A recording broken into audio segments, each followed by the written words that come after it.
Fala pessoal, beleza? Vamos dar continuidade então à aula sobre sensores e na aula de hoje a gente vai ver sobre a célula de carga, tá? Primeiro, aonde que a gente vê algumas aplicações da célula de carga, tá? A gente vai ver que é mais comum do que a gente imagina, tá?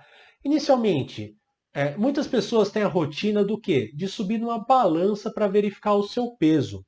O que a maioria das pessoas não sabem é que elas estão usando uma célula de carga muito simples para descobrir qual que é o seu peso. Então, essa aqui é uma das aplicações mais comuns, mais comum que a gente tem em casa, tá? Antigamente, como que a gente fazia para medir o peso de alguma coisa, de utilizar uma balança, né? Então, eu utilizava daquelas balanças antigas que, através de pesos pré-determinados, a gente tentava nivelar os dois lados da balança, tá? Agora que a gente tem alguns métodos mais automáticos, consegue realizar essa checagem mais automática, tá? Então, assim, a primeira coisa que a gente precisa saber sobre uma célula de carga é a definição do que nós estamos falando, tá? E é isso que a gente vai ver.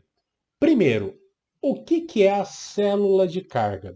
A célula de carga é um medidor de força que consiste num transdutor usado para criar um sinal elétrico onde a magnitude é diretamente proporcional à força que está sendo medida. Beleza? Essa aqui é a definição da célula de carga. Agora, existem vários tipos de célula de carga. Na aula de hoje, a gente vai ver 4 delas, tá? A gente vai ver hoje o circuito pneumático utilizando a célula de carga, a célula de carga hidráulica, a célula de carga mais conhecida, que é o de medidor de tensão, ou de força, no caso, a gente vai ver mais para frente, e a célula de carga de capacitância, tá? Vamos começar pela pneumática? A célula de carga pneumática, na verdade, por ser pneumático, a gente sabe que nós vamos trabalhar utilizando o ar comprimido, tá? Então, aqui tem um sisteminha, um ciclo fechado de um sistema utilizando a célula de carga pneumático, tá? O sistema consiste também num diafragma elástico, tá? Que é fixado, na verdade, numa plataforma que será utilizado para medir o peso. Beleza? Haverá também um regulador de ar, que limitará o fluxo de pressão de ar que o sistema vai receber, e um manômetro de indicação, que vai indicar e medir a pressão do nosso sistema fechado. Tá? Quando o objeto é colocado na célula de carga pneumática, ele usa o ar ou o gás pressurizado para equilibrar o peso do objeto. Tá? Detalhe, o medidor de pressão ele pode converter a leitura da pressão do ar em um sinal elétrico. Tá? E esse sinal elétrico enviar para o CLP ou para o controlador que está utilizando. Então, repara, ó, aqui no regulador de ar, a gente está visualizando 10 PSI. Quando foi colocado o nosso objeto na nossa célula de carga pneumática, houve aqui uma, uma carga, né, uma carga pneumática no gás de 10 PSI, porque aqui no medidor ficou 20. Então, 10 de entrada com 20 aqui no nosso medidor, a gente sabe que ele está lendo 10 PSI de força. Tá bom? Na verdade, de força entre aspas, né? Porque a gente, com esse sinal elétrico, a gente pode trabalhar ele convertendo para força também. Beleza? Então, é desse jeito que funciona a célula de carga pneumática. Agora, a célula de carga hidráulica, tá? A palavra hidráulico deve nos informar que esse sensor funcionará com fluido, ou seja, com óleo ou com água, diferente da pneumática, que pneumática é o ar. Beleza? Então agora a gente vai precisar de uma água ou do óleo, tá? Essa célula de carga aqui, a hidráulica, ela é bastante semelhante à célula de carga pneumática, tá? Só que ao invés do ar, a gente vai utilizar o líquido pressurizado, tá? Então repara que é um circuito fechado do líquido. A célula de carga hidráulica é composto pelo diafragma elástico, beleza? Um pistão e a plataforma aonde vai ser medido, tá? Todos no topo do diafragma. O óleo ou a água que vai ficar dentro do nosso pistão e o manômetro de tubo, beleza? Então são os quatro elementos, cinco, né, contando com óleo, os 5 elementos utilizados na célula de carga hidráulica. Agora, quando uma carga é colocada na plataforma de carga, o pistão aplica pressão ao líquido contido dentro dele. Tá? O aumento da pressão do líquido é proporcional à força ou peso aplicado na plataforma. Depois, obviamente, de calibrar a pressão, a gente pode medir com precisão a força ou o peso que é aplicado na célula de carga hidráulica. Tá? A leitura da pressão pode ser lida com medidor analógico, que nem está aqui. Então, ó, antes de colocar o peso e depois que colocou o peso, tá? Ou pode ser convertido também no sinal elétrico através de um sensor de pressão. Beleza? E aí no CLP ou no controlador, a gente trabalha e utiliza essas indicações do melhor jeito. Tá ok? Então você repara que as células de carga pneumática e hidráulica são bastante semelhantes, né? O hidráulico vai utilizar o fluido e o pneumático vai utilizar o ar, tá? Ambos utilizando o medidor de pressão e convertendo para sinal elétrico para o nosso CLP. Tá ok?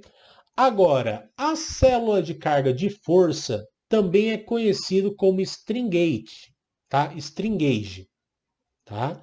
Então, que é o mais popular, na verdade, célula de carga, né? Quando a gente fala de célula de carga, muitas pessoas nem lembram, nem conhecem a pneumática e a hidráulica. Já vem logo esse daqui na cabeça, né?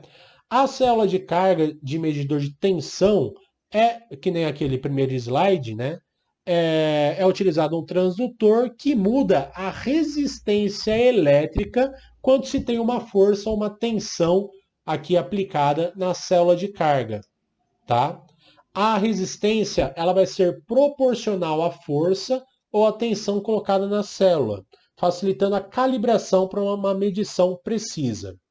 A resistência também vai ser linear, portanto, ela pode ser convertida numa força e depois num peso, se necessário. Tá? Aqui eu mostrei para vocês já a conversão de 4 a 20 mA, mas tem todo um transdutor que faz isso acontecer. Porque quando a gente aplica essa força na célula de carga, ele vai transformar essa força alterando, mudando a resistência do equipamento, tá? Por isso que a gente fala que dentro dele a gente utiliza o chamado ponte de Wheatstone, tá? Que é justamente isso. Então, assim, a célula de carga de força é composto por 4 desses extensômetros, tá? Na configuração de ponte de Wheatstones, que é esse losango aqui, tá? Qual que é a ideia? Ele é um circuito elétrico para descobrir uma pequena resistência desconhecida no caso, para descobrir uma pequena resistência desconhecida. Ele vai fornecer medições precisas, por quê? Com esse, não é o caso da nossa aula entrar ao mérito desse circuito, tá? Só que como que ele vai funcionar? A gente tem uma fonte de excitação, normalmente é 10 volts, e aqui no S é onde a gente manda o sinal para o nosso CLP. Dessas 4 resistências, na maior parte das vezes, 2 delas são fixas e 2 são variáveis, tá? Só que com essa aplicação desse circuito, um pouquinho só que essa variável é variado, obviamente, tá? O sinal se torna muito grande de saída, tá bom?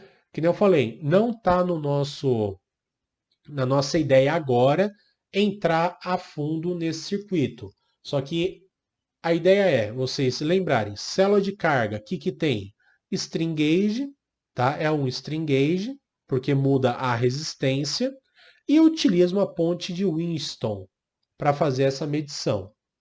Beleza? Agora, os tipos de células quanto à construção, tá? Dessa daqui, ó, da célula de carga de força. Tem várias construções, tá? A primeira é tipo S. Então repara que o corpo dela parece um S mesmo, é por isso que chama tipo S, aonde a força é aplicada nas extremidades da célula. Eu posso verificar a força tanto puxando as extremidades quanto empurrando para dentro, tá? Aí vai variar muito do datasheet da célula de carga, tá? Eu tenho uma outra construção, que é esse tipo BIM aqui, tá? O tipo BIM, a força normalmente é aplicada na ponta dele, nesse corpo de mola, onde tem o, essa deformação, essa pequena deformação na célula, tá? Onde vai ser feita a medição. Então, aqui no lado direito, a gente utiliza para fixar em alguma superfície, e aqui que vai vir o contato de ação, tá? A gente vai ver mais para frente, mas ó, repara essa setinha aqui, ó. Essa seta é o sentido da força. Então você só pode utilizar aplicando força desse lado, nesse sentido. Se aplicar ao contrário, pode queimar a célula de carga, tá? Existe também o do tipo single point, tá? Onde é utilizado para fazer essas medições também de balança, tá? A gente vai ver mais para frente um vídeo também ilustrativo que utiliza o single point. E por último, também existe o tipo torque. Beleza? Então a construção, repare que a construção dos quatro são bem diferentes. Então, antes da gente comprar de cara uma célula de carga, a gente precisa entender qual que é a aplicação dela, tá? Para ver qual que é o corpo que mais se, se aplica na nossa aplicação da célula de carga. Tá ok? Agora, algumas dicas de instalação que é difícil de encontrar. Primeiro, a gente tem que verificar se o plano de apoio estão paralelos, tá? Ó, repara, aqui tem a célula de carga aplicado na base desses silos, tá? E o plano de apoio dela tem que estar paralelo, beleza? Caso for necessário, existem alguns acessórios compensadores de não paralelismo, tá? Então, caso não tenha jeito, não consigo deixar paralelo o que eu estou medindo com a minha base do chão, o que, que eu faço? Tem esses compensadores, tá ok? O segundo caso aqui é que as superfícies devem ser bem rígidas, tá?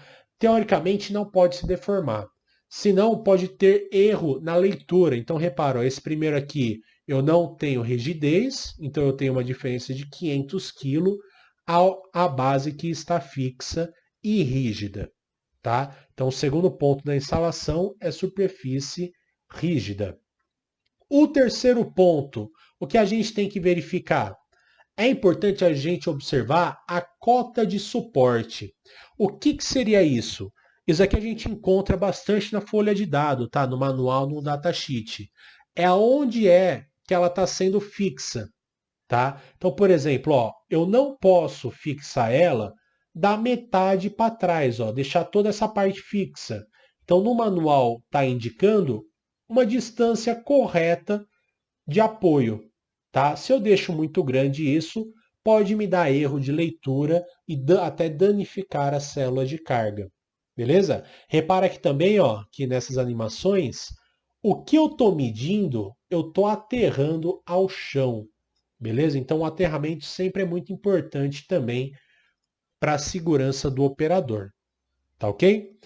O quarta importância da instalação é respeitar o sentido de carga, tá? Prestar bem atenção no sentido de carga indicado no datasheet, na folha de dados, tá? Ou então no próprio corpo da célula, tá? Ele deve ser orientado na mesma direção que a força está sendo aplicada, beleza? Então, ó, por exemplo, aqui está fixado dessa maneira. Quando eu colocar meu peso, a minha força tende aqui para baixo. Beleza? Então eu vou tracionar a minha célula de carga nesse sentido. E desse lado aqui, deixa eu dar um pause aqui no vídeo para vocês verem. E se ele tiver feito ao contrário a fixação, tá? A minha célula de carga, a aplicação da força tem que estar ao contrário também. Então eu preciso respeitar o jeito do sentido da carga, tá? Repara que, ó, foi colocado ao contrário, porém ele está tudo preso, tudo certinho para respeitar o sentido de leitura do peso. Tá ok? O outro passo na instalação é o que a gente fala do superdimensionamento das células, tá? Por razão de segurança, sempre é melhor a gente utilizar a célula de carga no máximo de 70% a 80% da sua capacidade nominal, tá? Quando você compra uma célula de carga, você precisa saber qual que é o peso máximo que essa célula pode aguentar, tá? É aí também que entra a parte de precificação da célula. Então, por exemplo, essa daqui, o máximo que eu posso conseguir medir de peso nessa célula é de 1.000 quilos. Então, eu não vou comprar uma de 1.000 quilos para pesar todo dia algum objeto ou algum material de 1.000 quilos. Então, eu trabalho sempre com superdimensionamento, tá ok? Até por segurança. Detalhe, o superdimensionamento também é aplicado em caso de estrutura de 4 suporte, tá? Em caso dessas estruturas, levar em conta que a carga não será distribuída de maneira uniforme sobre os mesmos, tá? E que entre 85% e 90% da carga é aplicada somente em 3 suportes. Então, assim, eu já fiz bastante aplicação de medição de peso em reatores. E esses reatores estavam em cima de 4 suportes. Então a gente sabe que a célula de carga precisa ter um tratamento e nos cálculos também eu vou prestar bastante atenção quanto a essa aplicação. Tá? Ó, repara que só em 3 que utiliza a capacidade de peso total do meu tanque. Tá ok? E por último, a gente tem que respeitar a área de detecção, tá? As células de carga, ainda mais esse single point, eles podem pesar corretamente dentro de uma área declarada na folha de dados, ou seja, no manual. Por exemplo, se aqui a gente tiver uma chapa de 400 por 400, tá? Pode ter certeza que se aplicar a força, vou até dar um pause aqui, pode ter certeza que se aplicar a força em qualquer dessa área aqui, ela vai conseguir medir corretamente, tá? Opa, deixa eu voltar. Deixa eu voltar aqui. Vai conseguir medir corretamente, tá? Se a gente instalar uma estrutura de dimensões maiores do que está indicado no manual, tá? Ou aplicado no objeto que saia da estrutura de peso, a gente pode danificar a célula de carga ou até indicar um valor de peso incorreto. Então aqui, por exemplo, ó, o certo é 400. Eu medindo, colocando uma placa de 600, se eu ponho o meu peso fora dessa placa, eu posso danificar a medição ou danificar até mesmo a minha célula de carga. Tá ok? Então, respeitar sempre a área de detecção. Aonde que eu encontro essa informação? Eu encontro essas informações sempre nos manuais, nos datasheets, tá? Nas folhas de dados de cada célula de carga. Por isso que é bastante importante. Tá bom? Fora isso, então isso aqui foram as células de carga de força. A gente tem também a célula de carga capacitiva, tá? Que é a última célula de carga que a gente vai ver. O que seria isso? A célula de carga capacitiva funciona com base no princípio da capacitância, tá? Ou seja, que é a capacidade de um sistema de armazenar cargas, tá? Como que ela vai funcionar? Tem uma animaçãozinha aqui, ó. A célula de carga é composta por 2 placas paralelas entre si. A placa terá uma corrente aplicada entre elas, e uma vez que a carga esteja estável, ela é armazenada entre as placas a quantidade de carga armazenada, tá? A capacitância depende do tamanho da lacuna entre as placas.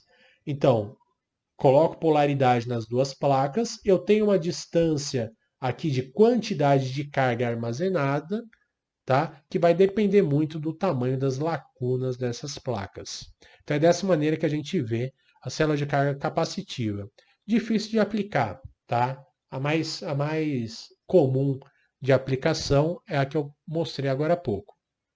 Agora, pensando na aplicação na prática, tá? Eu tenho aqui minha fábrica de sal, por exemplo, tá? Que vai ser eu vou mostrar duas aplicações. A primeira vai ser uma fábrica de sal, por exemplo, tá? Nessa aplicação, qual que é a ideia? Então vamos entender o processo. A gente tem uma garra aqui, tá? Essa garra vai funcionar para pegar os sacos vazios e carregar nesse ponto aqui que vai ficar embaixo do funil para mandar o sal para ele. Tá? Acima do funil, a gente tem um reservatório que vai dispensar o sal numa esteira transportadora, tá? E através da célula de carga que vai pesar a quantidade do sal nos sacos. Beleza? Como o reservatório está distribuindo sal na esteira toda, a célula de carga está enviando um sinal para o CLP do peso atual da esteira. Assim que a célula de carga estiver lendo um peso próximo ao peso do saco, a válvula fecha um pouco. Deixa eu até voltar aqui, ó. A válvula fecha um pouco, está chegando próximo. O CLP vai mandar um sinal para a válvula para ela fechar um pouco e fazer o ajuste fino, ou seja, derrubar menos sal, né, mais devagar, até chegar no nosso preset correto, que é de 14 libras aqui nesse nosso exemplo. Quando isso finalizar, a 43. Quando isso finalizar, a esteira leva o sal até o funil, enchendo assim o nosso saco, tá? Manda o saco embora, fechando o saco, iniciando a produção do zero. Então, isso aqui é uma aplicação da célula de carga na fábrica, tá? Diretamente nas esteiras e realizando um peso até estático, até dinâmico, né? A esteira pode até estar andando enquanto esse peso está sendo checado. A gente utiliza bastante isso daqui para medir algodão quando está fazendo tecelagem. Beleza? Então é só uma aplicação real que eu já fiz, tá? Fora isso, tem um outro exemplo aqui, ó. O nosso próximo exemplo é prensa de chapas. Então, ó, antes de eu dar o play aqui, vamos entender, ó. A gente tem um rolo de chapa, tá? Uma guilhotina para cortar a chapa, uma prensa que vai funcionar para duas maneiras aqui, ó. Repara que eu não tenho encoder, não tenho motor aqui. Quer dizer, motor eu tenho, né? Para ligar essa esteira. Mas não tenho encoder para saber o quanto de chapa entrou. Eu posso verificar o quanto de chapa está entrando na minha prensa através do peso. Então, assim, se eu sei que 100, sei lá, 100 libras de chapa equivale a tantos metros, eu posso fazer o preset por isso. Tá ok?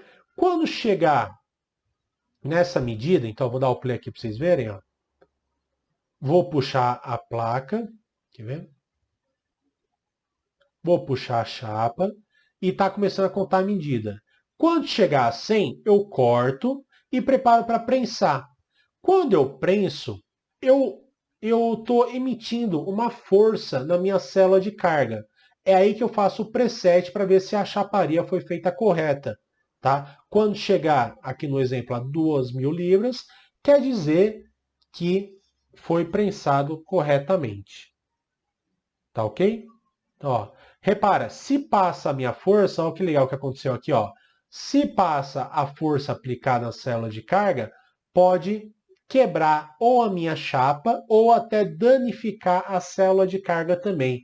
Então precisa tomar muito cuidado quanto a isso. Estou fazendo um projeto para 2.000 libra-força. Como eu vou utilizar uma célula de carga de 2.000?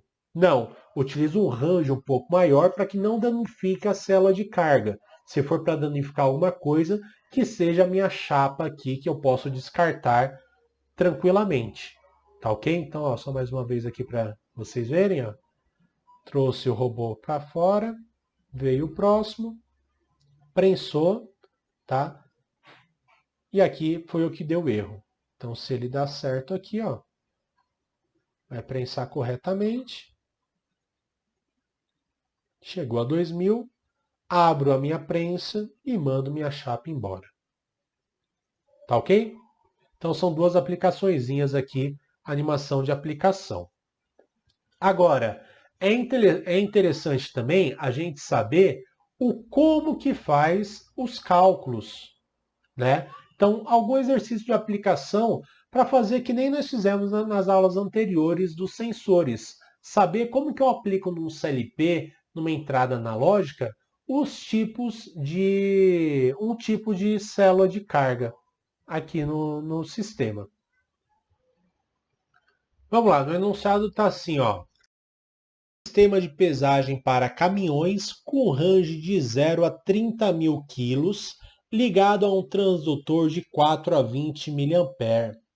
E, entrando em um CLP de 11 bits, pergunta-se, então o que a gente vai calcular? Qual vai ser a precisão do sistema? Qual o valor lido do CLP quando houver um sinal de 9,25 mA no transdutor? Qual o peso do veículo se tiver um sinal de 7,29 mA no transdutor? Qual o valor lido no transdutor em mA quando pesar um veículo de 16 mil quilos? Qual o valor lido no transdutor em mA quando o CLP apresentar uma leitura de valor de 700 bits? Beleza? Vamos ver aqui então o primeiro, ó.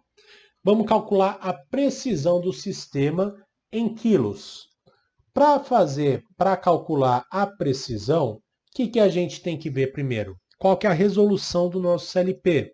Então, a resolução a gente calcula utilizando 2 elevado ao número de bits do CLP que eu estou utilizando. Detalhe, a precisão vai mudar exatamente por causa desse número de bits. Então, assim, se a gente quer um sistema mais preciso, utiliza um CLP de maior número de bits. Tá? Nesse exercício, 2 elevado a 11, a resolução de 2048, ou seja, de 0 a 2047. A precisão é calculado pelo delta do range dividido o delta da minha resolução.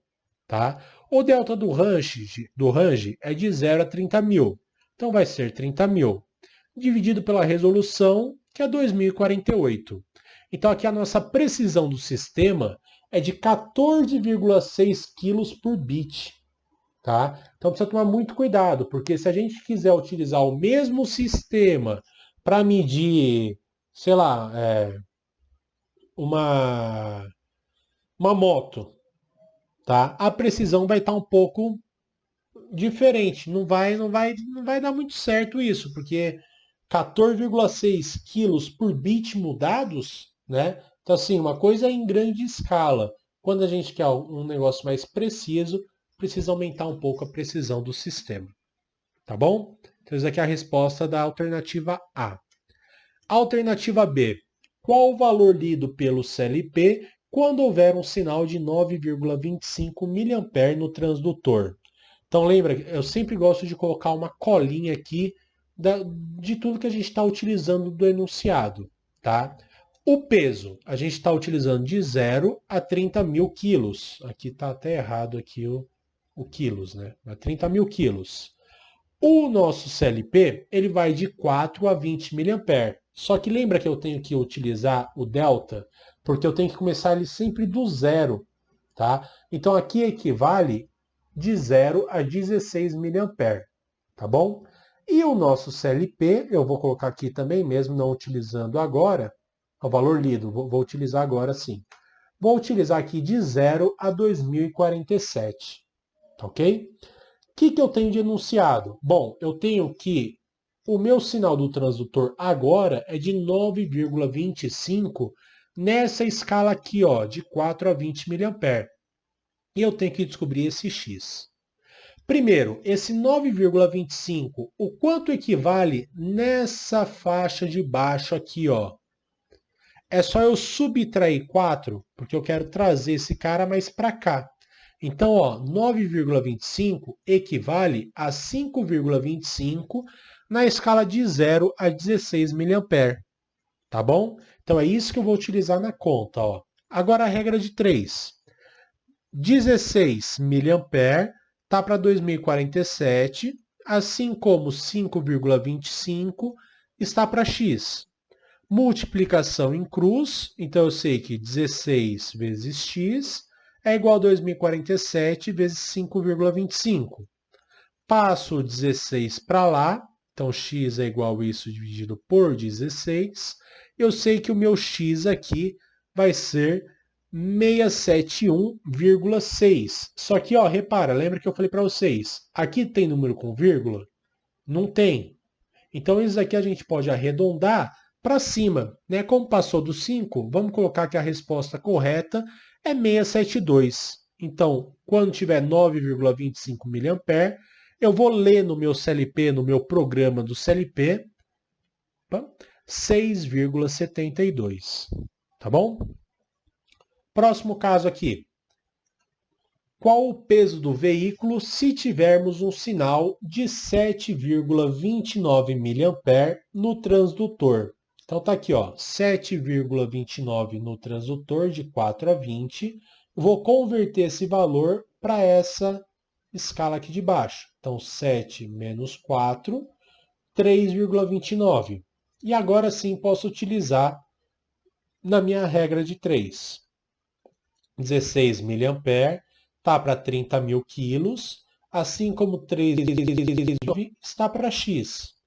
Faço o cruz, 16x é igual a 30 mil vezes 3,29. Passo o 16 para lá dividindo, então x é igual a isso dividido por 16.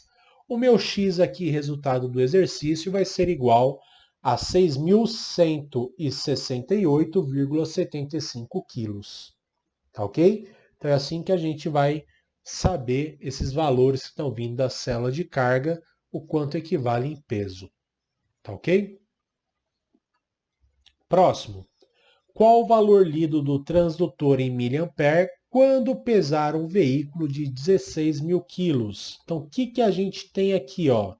Tem 16 mil quilos, eu quero saber o valor lido no transdutor, não quero? Só que, ó, eu preciso saber os dois valores. Então, aqui eu vou utilizar x1 e x2, tá? E o meu enunciado está 16 mil quilos. Então, vamos descobrir isso daqui, ó. 30 mil, ó, então, o primeiro tem que ver o que está zerado aqui, ó, é aqui embaixo. Então, primeiro a gente vai descobrir o x1. 30 mil está para 16 mA, assim como 16 mil está para x1, tá? Ou só x, vocês que sabem. Multiplicação em cruz, então 30 mil vezes x1 é igual a 16 mil vezes 16. Passo 30 mil dividindo aqui a minha multiplicação, eu sei que o valor do meu x1 é de 8,53 mA, tá? Como que eu descubro então o meu x2? Ó, o 8 está aqui nessa escala. Então, o x2 vai ser o x1 mais 4. x1 é igual a 8,53 mais 4. O valor lido no transdutor em miliampere quando tiver 16 mil quilos é igual a 12,53 miliamperes. Tá? Isso aqui é importante saber para a gente conseguir calibrar os instrumentos. Então, assim, a gente coloca um peso conhecido, 16 mil quilos, coloca lá em cima da balança. A gente mede nos fios para ver se tem 12,53 mA. Tá bom? É assim que a gente faz a calibração. Mais para frente eu ensino melhor para vocês.